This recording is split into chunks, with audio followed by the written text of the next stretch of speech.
All right, let's start talking about the recreational drugs. And the first one, of course, is cannabis or marijuana. Uh, this has appeared number one most widely used illegal drug in the U.S. Of course, we know it's legal in some states now, but still federally illegal. So this will be modified over time. Two main types: cannabis sativa and cannabis indica. Okay, and if you talk to people who smoke either, they'll give you a nice little story about what one does for you and what the other does for you. Although that's kind of what I like to call stoner testimonial. So take it for wherever you want. Believe it or not, marijuana is classified as a mild hallucinogen. Okay? There are natural cannabinoid receptors in the brain.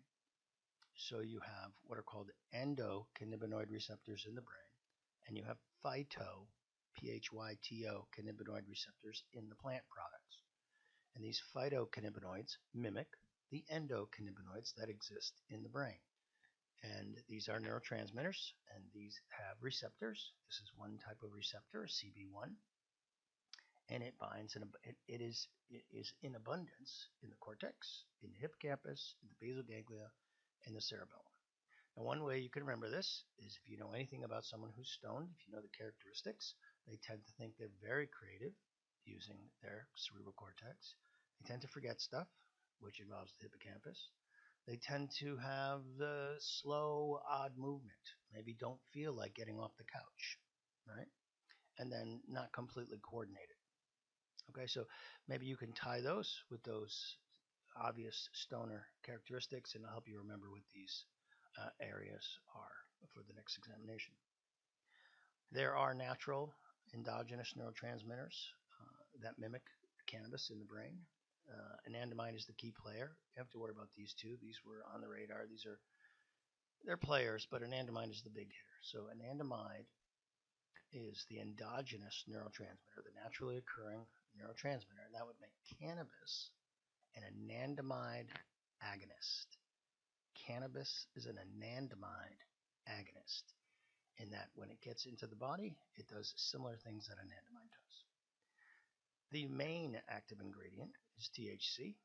This is the one that's typically responsible for the euphoria you get when you get, or the sense of being high, and also the sense of being too high and feeling anxious and uncomfortable about it.